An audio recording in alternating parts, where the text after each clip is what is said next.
NDRF SDRF की team 13 दिन से वहां टनल पर काम कर रही है, मगर अभी तक कोई कामयाबी हासिल नहीं लगा है। और इसी झगड़े के दौरान गुस्से में आके सचिन मोबाइल के चार्जर से हिमानी का गला घोट देता है। मतलब वो युवक जो अस्पताल वालों ने कह दिया कि रीढ़ की हड्डी टूटी हुई है, कोमा में है, वो युवक चलते हुए दौड़ते हुए हॉस्पिटल के बाहर आ जाता है। वीडियो शुरू होने से पहले आज इंडिया वर्सेस न्यूजीलैंड का आईसीसी चैंपियंस ट्रॉफी फाइनल है।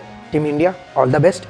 चलिए दो फन फैक्ट बता देते हैं आईसीसी चैंपियंस ट्रॉफी को रिलेटेड। आखिरी बार न्यूजीलैंड 2000 साल में चैंपियंस ट्रॉफी जीता है और इंडिया आखिरी बार साल 2013 में। और दूसरा फन फैक्ट बताते हैं, जो डिफेंडिंग चैंपियन था, जो होस्ट कंट्री था, पाकिस्तान ग्रुप स्टेज में ही बाहर हो गया। क्या बात है? वो तो छोड़ो, होते रहता है। होस्ट कंट्री में फाइनल ही नहीं हो रहा है क्योंकि इंडिया क्वालिफाई कर गया है फाइनल में। देखो पाकिस्तान वालों, इसे बुरा सपना समझ के छोड़ दो, छोड़ दो, भूल जाना। मतलब होस्ट कंट्री हो, फाइनल तक तुम्हारे यहाँ नहीं हो रहा। चलिए नमस्कार, आदाब, सत श्री अकाल, मैं Abhay. Welcome to the episode 18 of Chaukas Bharat present the weekly wrap up show.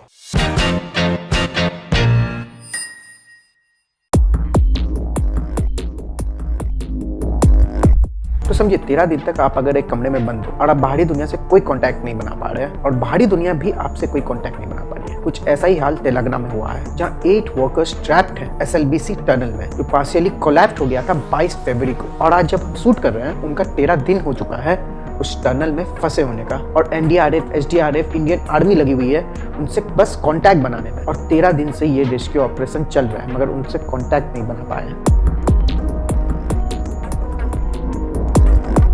Rat minor इस्तेमाल हो चुके हैं। एनडीआरएफ एसडीआरएफ की टीम 13 दिन से वहां टनल पर काम कर रही है, मगर अभी तक कोई कामयाबी हासिल नहीं लगा है। जो फंसे थे निकाले किसी तरह से, और जो रहे तो उधर ही रह गए।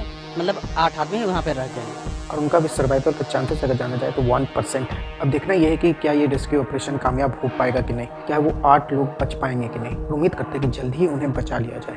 1 मार्च 2025 को सुबह के 11 बजे संपला बस स्टैंड के पास एक राहगीर को लावारिस पड़ी एक काले रंग की बड़ी सी बैग दिखी। वो बैग देखते ही वो फौरन पुलिस को इत्तला कर देता है कि एक बैग मिला है, लावारिस बैग मिला है बस स्टैंड के पास। अब ये खबर मिलते ही पुलिस वहाँ पहुँचती है उस बैग के पास, और जब पुलिस वो बैग उठाती है, उन्हें अंदाजा लग चुका होता है कि बैग के अंदर क्या है। पुलिस की टीम मौके पर बैग खोलती है। अब बैग के सबसे ऊपर एक रजाई का कवर था। फिर वो कवर निकाला जाता है और उसे जमीन में बिछा दिया जाता है। रजाई के कवर के नीचे बैग में ठुसी हुई एक बॉडी मिला, एक लड़की की बॉडी मिलता है। सुबह से शाम हो जाती है, मगर पता नहीं चलता है कि आखिर वो लड़की कौन। और जब ये बात उस इलाके के लोकल विधायक तक पहुंचता है, जब उन्हें उस बॉडी की तस्वीर दिखाई जाती है, वो फौरन पहचान लेते हैं। फिर वो बताते हैं कि जो मरने वाली है हरियाणा के रोहतक कांग्रेस की एक कार्यकर्ता है और इनका नाम हिमानी नरवाल है। ये बात हिमानी की माताजी को बताई जाती है और अगले दिन यानी 2 तारीख को माताजी वहाँ पहुँचती है अपनी मृतक बेटी के पास। हिमानी के माँ से पूछताछ के बाद पुलिस को पता चलता है 27 फरवरी के शाम तक हिमानी की माँ हिमानी के साथ रोहतक में ही थी। उनकी माँ 27 फरवरी के शाम को अपने बेटे के साथ दिल्ली लौट आती है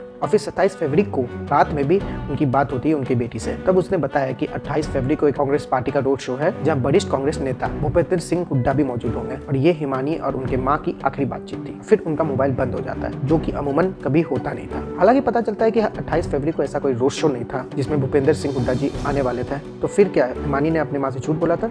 हाँ, तो क्यों? खैर वो नहीं पता। अब बॉडी का पता लगते ही पुलिस अपना इन्वेस्टिगेशन शुरू करती है। सबसे पहले पुलिस हिमानी के घर पहुंचती है, मगर उन्हें हिमानी का मोबाइल कहीं नहीं मिलता है। तो आसपास के सीसीटीवी कैमरा को भी छाना जाता है और सीसीटीवी कैमरा में पहली कामयाबी मिलती है पुलिस को। हिमानी के घर और रोहतक दिल्ली हाईवे के करीब जहाँ से बैग बरामद हुआ था, वहाँ पर कैमरे में उस कातिल का नजर झलक आ जाता है। तो इस घटना के 36 घंटे बाद रोहतक पुलिस उस लड़के को ढूंढ निकालती है और उसका नाम है सचिन। तो ये सचिन हरियाणा के झज्जर का रहने वाला है, जहाँ उसका एक मोबाइल का दुकान भी था। और सचिन से पूछताछ में पता चलता है कि 27 फरवरी से लेकर 1 मार्च तक हिमानी के साथ ही था। 27 फरवरी को वो हिमानी के घर पहुंचता है और वहां पर वो स्टे करता है। 28 फरवरी के दिन शाम के करीब 5 बजे उन दोनों के बीच कुछ झगड़ा हो जाता है और इसी झगड़े के दौरान गुस्से में आके सचिन मोबाइल के चार्जर से हिमानी का गला घोट देता है। इस झगड़े के दौरान दोनों के बीच हाथापाई होती है, जिसमें सचिन का भी हाथ जख्मी होता है। कुछ खून के छींटे रजाई पर भी पड़ती है। कुछ वक्त कमरे में गुजारने के बाद उसने हिमानी के हाथों से अंगूठी, बाकी के जेवर उतारे, उसका फोन और लैपटॉप लिया और हिमानी की स्कूटी से 32 किलोमीटर दूर झज्जर में अपनी मोबाइल शॉप पर पहुंच जाता है। मगर रात को सचिन वापस हिमानी के घर लौट आता है, अभी भी उसी कमरे में पड़ी थी। इत्तेफाक से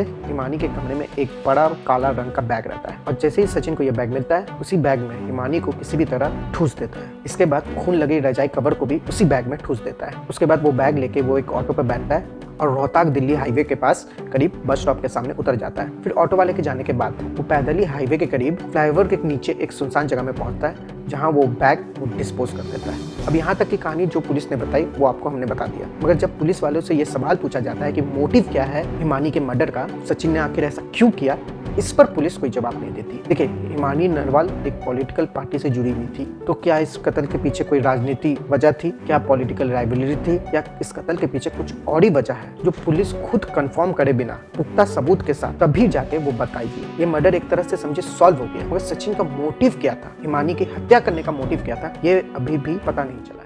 तो 3 मार्च को बेंगलोर एयरपोर्ट में एक कन्नड़ एक्ट्रेस को पकड़ा जाता है 14 किलो सोना यानी 12 करोड़ का सोना स्मगल करते हुए, और इनका नाम है रानिया राव। रानिया राव कन्नड़ एक्ट्रेस है जिन्होंने कुछ फिल्में की है, और उनके पिताजी के रामचंद्र राव कर्नाटका के डीजीपी है। और रानिया राव को डीआरआई द्वारा केम्पागोंडा इंटरनेशनल एयरपोर्ट में पकड़ा गया था 14 किलो सोना स्मगल करते हुए, और रानिया राव का ये पहला ट्रिप नहीं था। टाइम्स ऑफ इंडिया के आर्टिकल के मुताबिक डीआरआई सस्पिशियस इसलिए हो गई थी रानिया के ऊपर कि इस साल में उन्होंने 10 ट्रिप मार चुके हैं गल्फ का, और इस पैटर्न को देखते हुए मंडे को जब दुबई से रानिया बेंगलोर एयरपोर्ट पहुंची तो उन्हें डीआरआई टीम ने घेरा और उनका सर्चिंग शुरू हुआ। स्टार्टिंग में बहुत ही कॉन्फिडेंस में थी, मगर इस चेकिंग के दौरान उनके बेल्ट में 14 किलो सोना मिल गया। कथित तौर पर उनके पास सोना मिलने के कारण उन पर स्मगलिंग के चार्जेस लगेंगे, और इंटरेस्टिंग ये था कि वो लास्ट 4 ट्रिप्स सिर्फ महज 15 दिन के अंदर की थी, और वही सेम अटायर पहन के, वही सेम कपड़ा पहन के जो वो मंडे को भी पहनी हुई थी। तो इतना सिक्योरिटी के बाद भी वो 10 ट्रिप एक साल के अंदर लगा ली, स्मगल कर ली, मगर पकड़ाई क्यों नहीं? क्योंकि उन्होंने एक स्लूप होल इस्तेमाल किया। इन्वेस्टिगेटर का मानना है कि रायना इस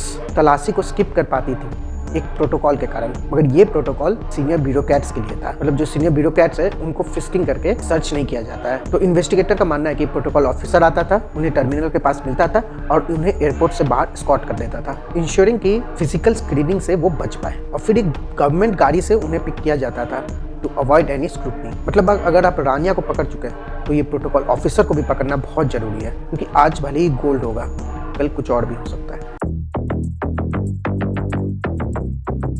आपको गब्बर फिल्म का वो सीन याद है जहां एक मृतक के परिवार से हॉस्पिटल वाला लूट रहा था, ये कह के कि जो आदमी मर चुका है उसका वो इलाज कर रहे हैं। और मैं बताऊं कि ऐसा ही कुछ हुआ मध्य प्रदेश के रतलाम में। प्राइवेट हॉस्पिटल ने जो इसी तरह कथित तौर पर लूटने की कोशिश कर रहे थे। अर्थ प्रकाश के इस आर्टिकल के मुताबिक युवक का कोई विवाद हुआ था जिसके कारण उसका हाथापाई हुआ। इस विवाद में लाठी डंडे पत्थर खूब चले, जहां इस मारपीट में ये युवक घायल हो जाता है और बेहोश हो जाता है। उसे बेहोशी की हालत में पहले मेडिकल कॉलेज लाया जाता है, जहाँ डॉक्टर उसे इंदौर रिफर कर देते हैं, लेकिन देरी हो जाने के कारण परिवार ने उस युवक को रतलाम के एक प्राइवेट हॉस्पिटल में भर्ती कर देते हैं, जिसके बाद इलाज के दौरान अस्पताल प्रशासन आईसीयू में उसे एडमिट करने का बात करते हैं। इस युवक के परिवार ने बताया अस्पताल द्वारा उनको जानकारी दी गई मरीज की हालत काफी गंभीर है। अस्पताल ने कहा कि पहले पैसा जमा करवाएं, और अस्पताल वालों ने परिवार को जानकारी दिया कि पेशेंट कोमा में चले गए और बचाने की कोशिश की जा रही है। रीढ़ की हड्डी टूट गई है, वो बोल नहीं पा रहा है, आगे का इलाज के लिए ज्यादा पैसों का इंतजाम करना पड़ेगा। और परिवार वालों ने बताया कि हॉस्पिटल वाले उन्हें आईसीयू घुसने ही नहीं दे रहे थे, मतलब मरीज से मिलने ही नहीं दे रहे थे। जब परिवार के बीच इतना टेंशन था कि उनका फैमिली मेंबर का इतना नाजुक हालत है, वो हैरान रह गए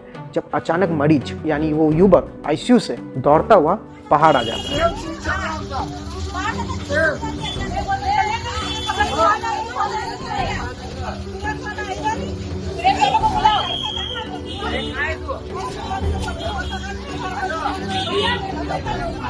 मतलब वो युवक जो अस्पताल वालों ने कह दिया कि रीढ़ की हड्डी टूटी हुई है, कोमा में है, वो युवक चलते हुए दौड़ते हुए हॉस्पिटल के बाहर आ जाता है और फिर चिल्ला चिल्ला कर बताता है कि हॉस्पिटल क्या कारनामा कर रहा है। युवक आधा कपड़े पहने बाहर आ गया, उनके हाथ में यूरिन का बैग था और नाक में नली लगी हुई, और युवक बाहर आने के बाद हॉस्पिटल पर इल्जाम लगाता है कि उसे आईसीयू में बंद रखा गया था, उसे बाहर नहीं आने दे रहे थे, जबकि वो बहुत पहले ही बेहोशी की हालत से बाहर आ चुका था।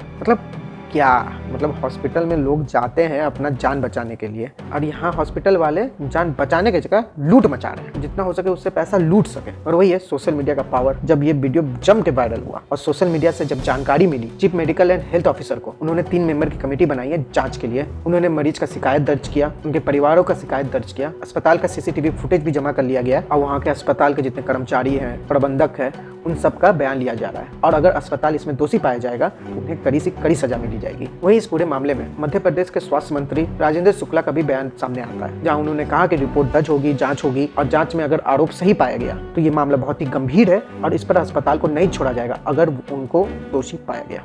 तो अगर आपको वीडियो पसंद आए तो डेफिनेटली लाइक कर दीजिएगा और वीडियो को शेयर जरूर कीजिएगा। और आपका कोई टॉपिक को लेके राय मशवरा है या कुछ कमेंट करना है तो कमेंट बॉक्स आपके लिए खुला है, आप कमेंट कीजिए, हम आपको जवाब जरूर देंगे। और ऐसे ही इंटरेस्टिंग न्यूज़ के लिए चौकस भारत को सब्सक्राइब कर लीजिए और हमें फेसबुक, इंस्टाग्राम, ट्विटर पर फॉलो करें। धन्यवाद।